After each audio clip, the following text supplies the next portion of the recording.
അമ്മ ഞാൻ കഴിച്ചോട്ടെ. കഴിച്ചോക്കോ, രസമുണ്ടോ ഇല്ലയോ എന്നുള്ളത്. ഹായ് ഫ്രണ്ട്സ്, ഇന്ന് അമ്മയുടെ ഒരു കുക്കിംഗ് വീഡിയോ ആണ്. എനിക്ക് ഏറ്റവും ഇഷ്ടം എൻ്റെ അമ്മ ഉണ്ടാക്കുന്ന ചിക്കൻ കറിയാണ്. അപ്പൊ നമുക്ക് ഇന്ന് അമ്മയെ കൊണ്ട് ആ ചിക്കൻ കറി ഉണ്ടായിപ്പിച്ചാലോ? എന്താ ചെയ്യാൻ പോണപ്പോ? ചിക്കൻ കറി വെക്കാൻ പോകണം. ആദ്യം എന്താ ചെയ്യണ്ടേ?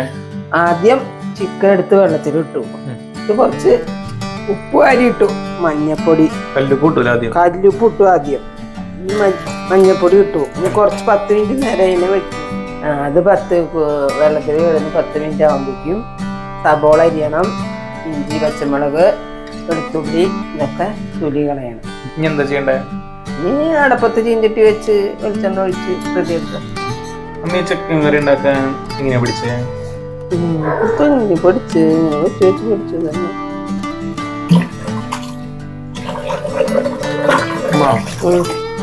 എത്ര വട്ടം കഴുകണം? 5-6 പ്രാവശ്യം കഴുകണം. നല്ല വൃത്തിയുള്ള ചോരൊക്കെ പോയി വൃത്തിയാവുള്ളൂ. ചിക്കൻ കഴുകി കഴിഞ്ഞാൽ അതിൽ ഉപ്പും മഞ്ഞപ്പൊടിയും കറിവേപ്പിന്റെ ഇലയും കുറച്ച് വെളിച്ചെണ്ണയൊക്കെ ഒഴിച്ച് തിരുമ്പി വെച്ചു. ആദ്യം വെളിച്ചെണ്ണ ഒഴിച്ചു, വെളിച്ചെണ്ണ ചൂടായി. ഇനി നമ്മൾ ആദ്യം ചെയ്യുന്നത് സബോള ഇടണം. സബോള ഇനി നല്ലോണം ചുമപ്പുരാച്ച് വരുന്ന വരെ വാടണം. ഇനി ഇഞ്ചിയും പച്ചമുളകും പേസ്റ്റ് ഇതിടണം. ഇനി 2 തക്കാളി ഇടണം, കുറച്ച് കറിവേപ്പിൻ്റെ ഇല.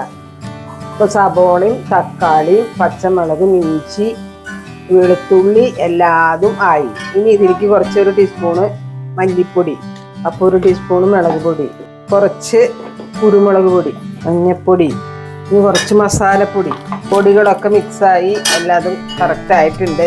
അപ്പം നമുക്ക് ചിക്കൻ ഇടാം. ഇതിലേക്ക് 1/4 കപ്പ് വെള്ളം വേവാനായിട്ടുള്ളത്. ഇനിയിപ്പോൾ ഇത് ചിക്കൻ വേവാനായിട്ട് ഒരു 15 മിനിറ്റ് നമുക്ക് മൂടി വെക്കാം. ചിക്കൻ കറി ആയിട്ടുണ്ട്. ഇനി കുറച്ച് മല്ലിയില ഇതിലിടാം.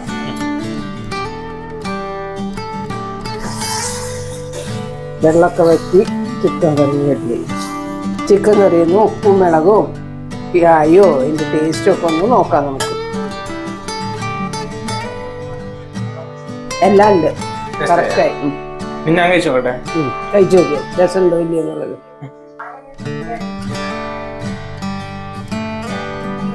അമ്മ ഉണ്ടാക്കിയോണ്ട് പറയില്ല, അടിപൊളി ടേസ്റ്റ് ആയിട്ടുണ്ട്. ചിക്കൻ കറി അടിപൊളിയായി. നമുക്ക് ഊണയിക്കാം. ഊണയിക്കാല്ലേ? അപ്പൊ ഇന്നത്തെ വീഡിയോ ഇത്രേ ഉള്ളൂ. അപ്പൊ നിങ്ങൾക്ക് ഈ ഒരു വീഡിയോ ഇഷ്ടമായിട്ടുണ്ടെങ്കിൽ നിങ്ങൾ തീർച്ചയായിട്ടും കമന്റ് ചെയ്യാം. അപ്പൊ അടുത്തൊരു വീഡിയോ ആയിട്ട് വരാം. ബൈ.